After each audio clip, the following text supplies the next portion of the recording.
You keep polishing yourself. Quietly, methodically, a little more polish, a little more edge removed. It starts as care. It ends up as inspection. Name it plainly.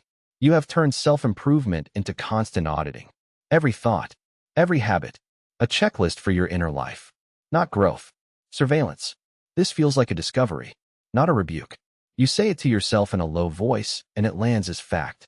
There's no cheer, no promise. Just the recognition that the work you do on yourself has become a way to measure you rather than to free you. Look at how it happens. You were taught to value progress. So you measure. You optimize. You upgrade. The metrics sneak into the room with you. They sit down and never leave. When your worth is only the sum of what you improve, there's no space to simply be. The room for feeling, for error, for accidental quiet gets smaller. Your sense of self compacts into a series of outcomes. The consequence is subtle at first. A quiet erosion. Intuition grows thin. That inner voice that once nudged you toward desire or rest becomes hesitant. You second-guess the want. You audit even the impulse to rest. Emptiness moves in like a patient tenant. It is not loud. It is not dramatic. It is a steady thinning of what used to feel like ground. You stand at the edge of your own life. Not unsure because you lack capability. Unsure because the map you use is only a tally of improvements. You can list the wins. You can chart the habits. But you can't say who you are besides the ledger. One is muffled. Curiosity is wary. Pleasure is practiced. Say it softly. This is what chronic self-optimization does. It polishes the surface and ignores the grain. It upgrades the tools and forgets the hands. It optimizes performance and forgets the person performing. Who would you be without the compulsion to improve? Pause. If this landed for you, leave a word in the comments that came up. Stay with me. There's more in the next video. You've been polishing yourself. Constantly. Little edges. Little flaws. Over and over. It started as care. A desire to be better. Helpful, even necessary. Then it changed. This is self-improvement mutated into constant auditing of your every thought and habit. You say it aloud only now. Not as accusation. As recognition. A small, late surprise. You begin to notice how you measure everything. Mornings are tasks. Conversations are data.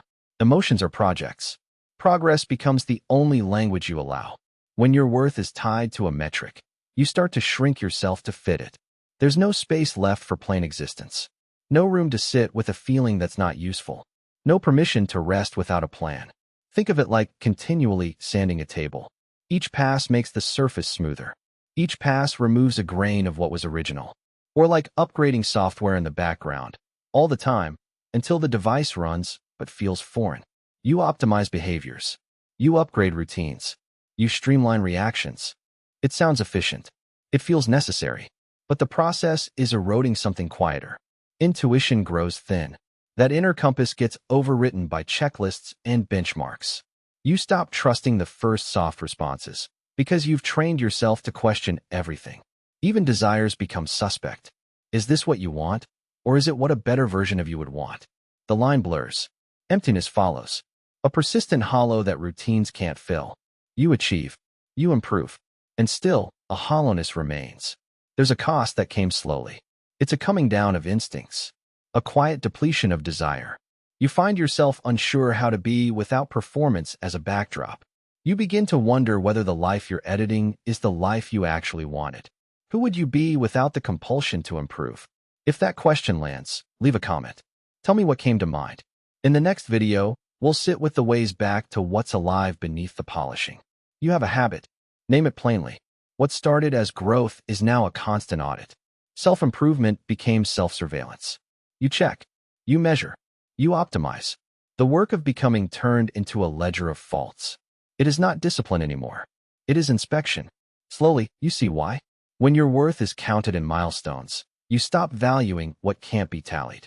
Progress becomes the only language you speak. Polishing, optimizing, upgrading. Those verbs become your grammar.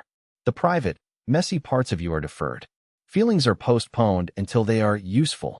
Quiet wants are discounted if they don't promise improvement. Identity shrinks to a list of tasks and metrics. This has a shape. It is efficient on the surface. It wears a sheen. But beneath the polish, something dulls.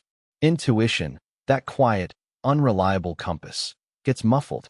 You learn to consult lists before you listen to yourself.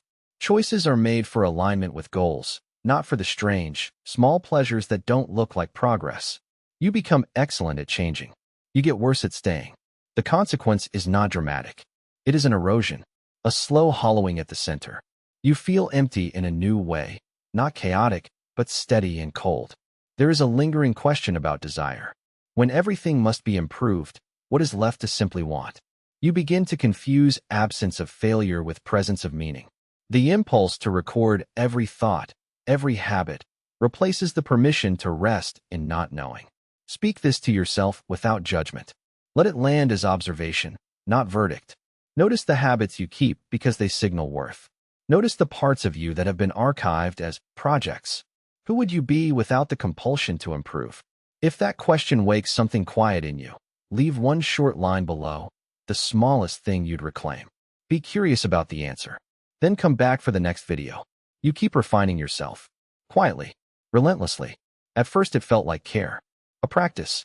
A project. Now it is different. It reads like inspection. You audit your morning, your moods, your thoughts. You tally habits the way someone checks a ledger. Improvement becomes surveillance. Not of others. Of you. You name it, slowly.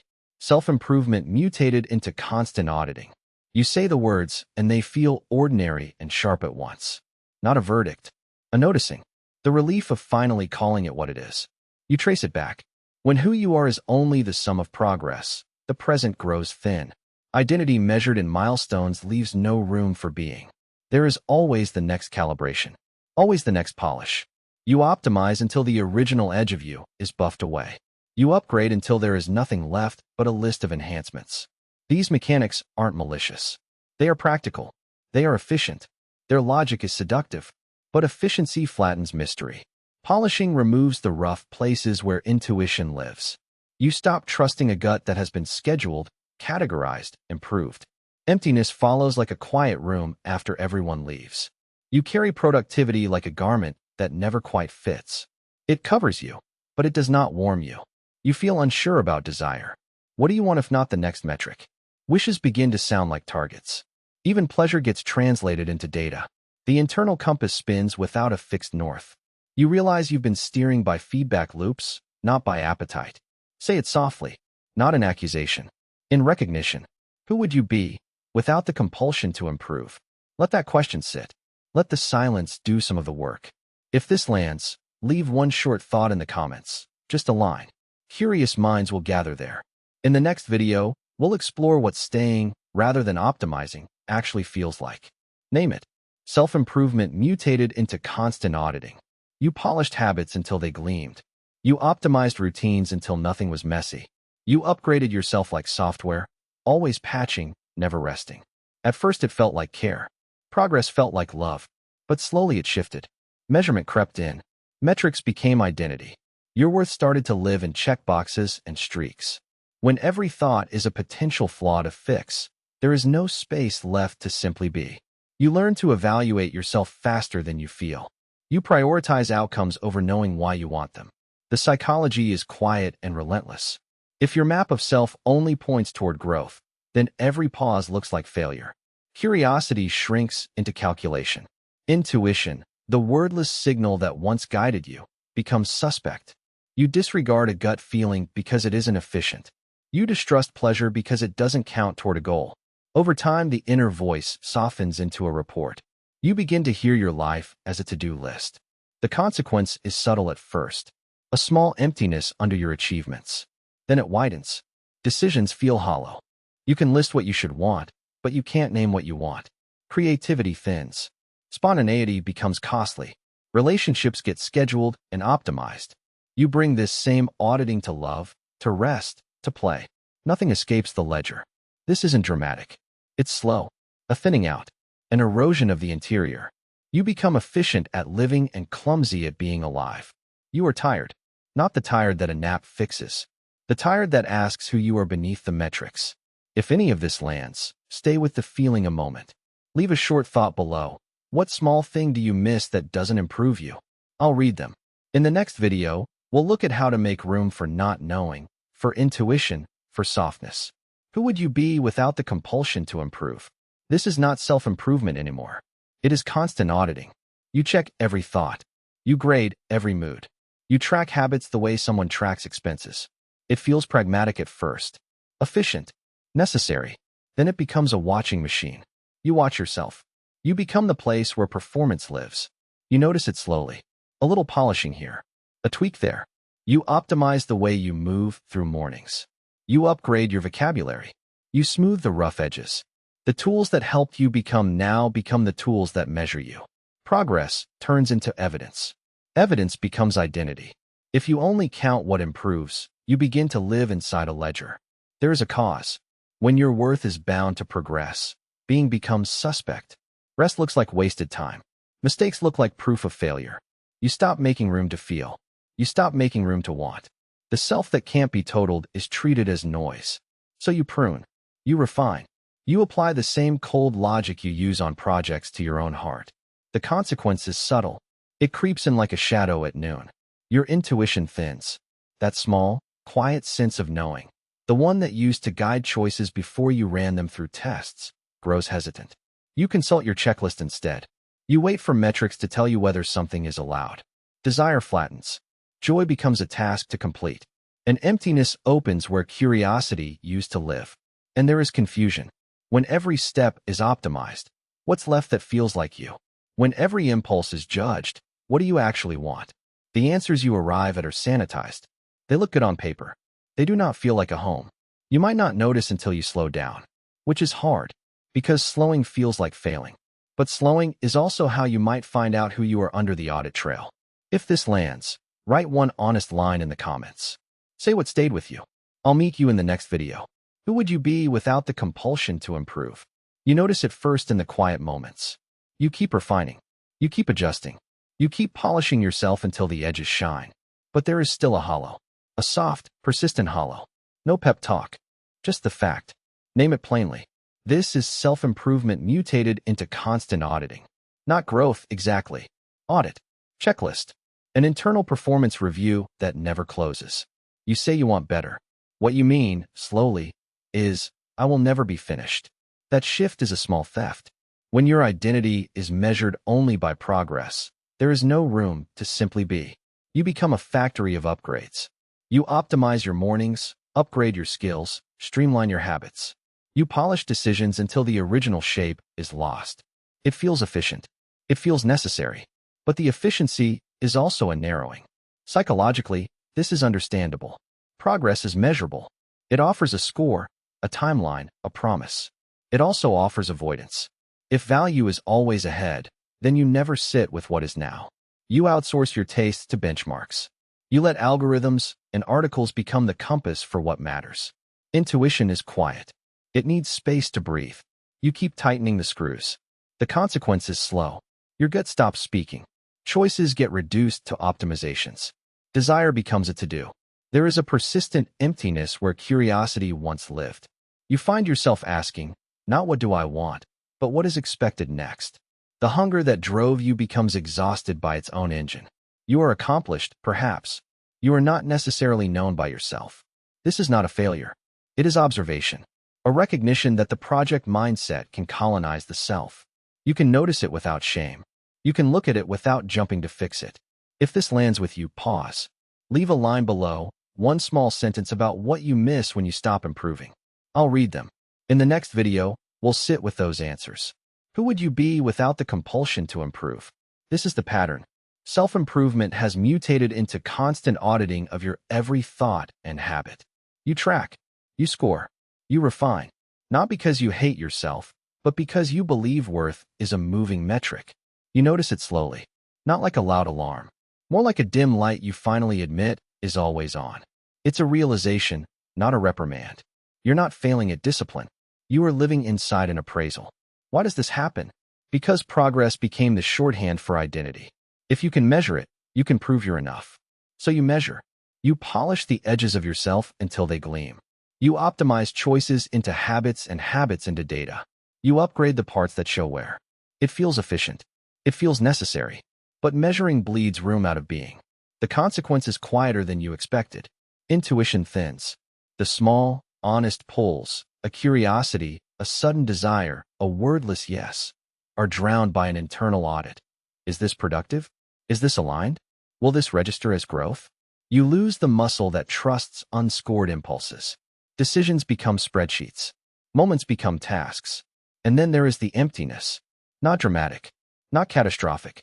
A persistent hollow like a cup that never quite fills because you keep checking its level.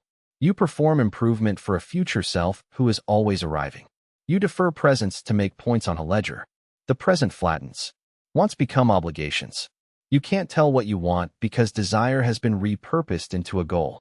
Speak this quietly to yourself. Notice it. Name it without blame. If this lands for you, I'm curious. Leave one reflective line below. What did you notice just now? Say less. Mean more. Then, when you're ready, move to the next short piece. We'll sit with the question a little longer. Who would you be without the compulsion to improve? You notice it. First as a small habit. Then as a shape that holds you.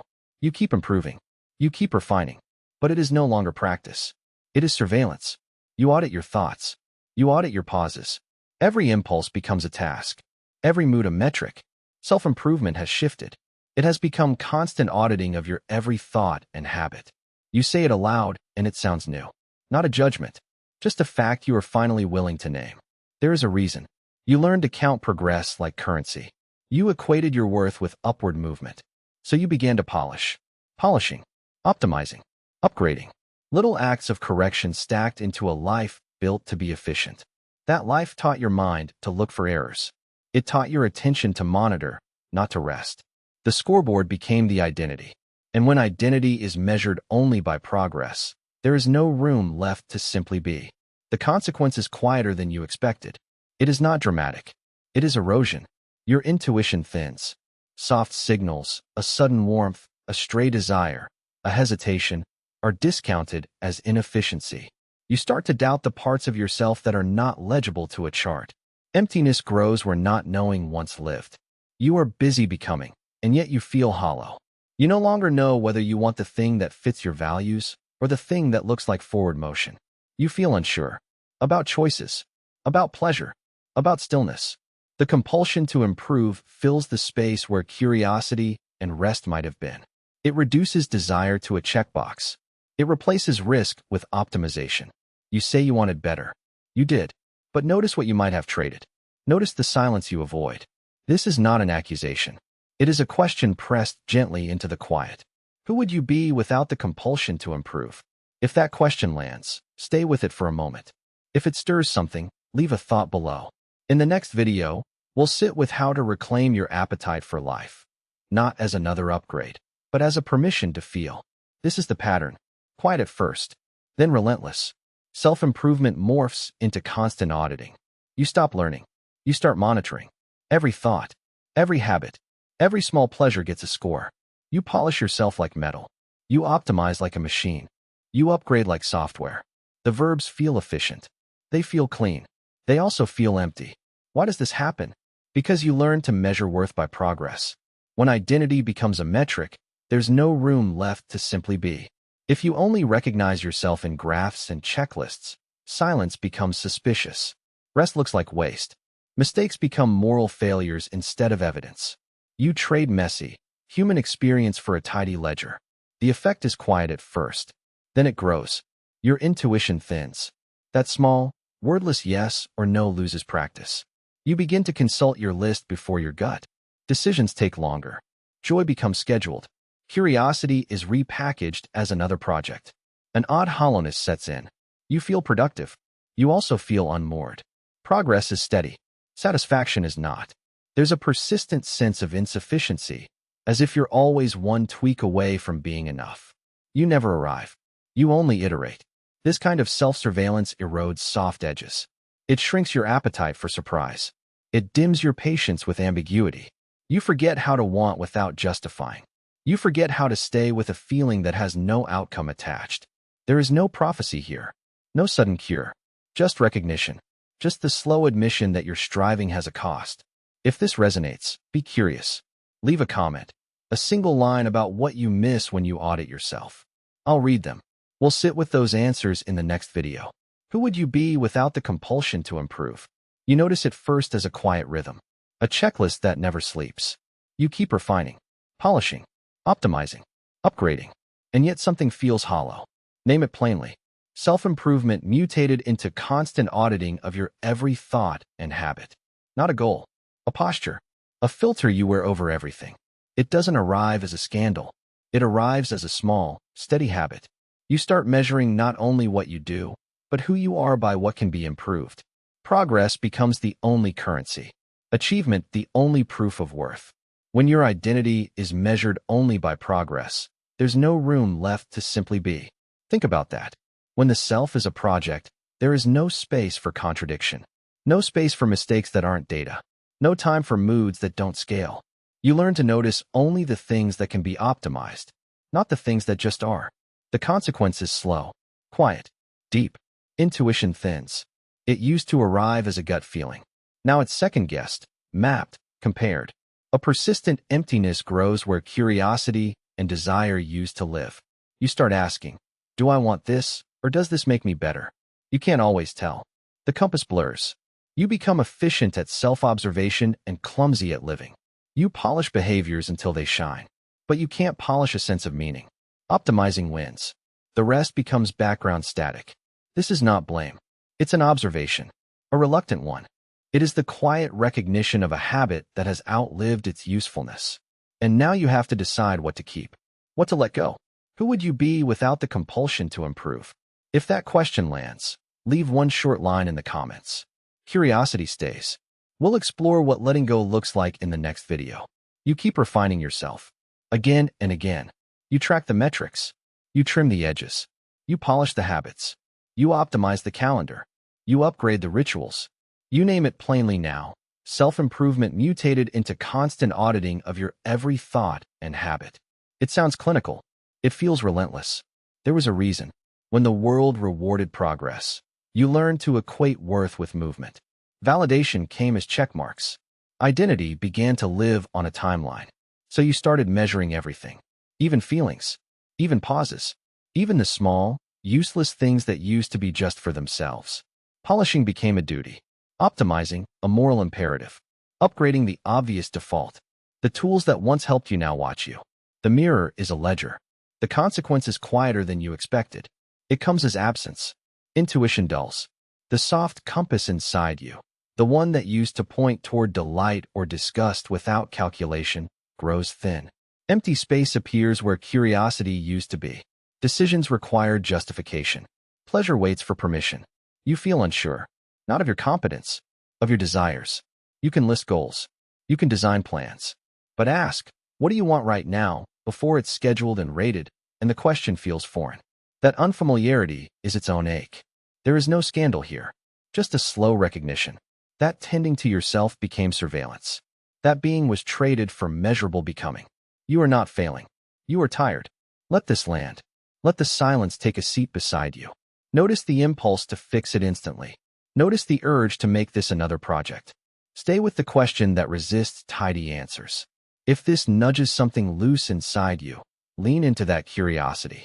Leave a short note below, one honest line about what surprised you. And if you're willing, come back. In the next video, we'll explore how to restore a small, private space for simply being without audits. Who would you be without the compulsion to improve?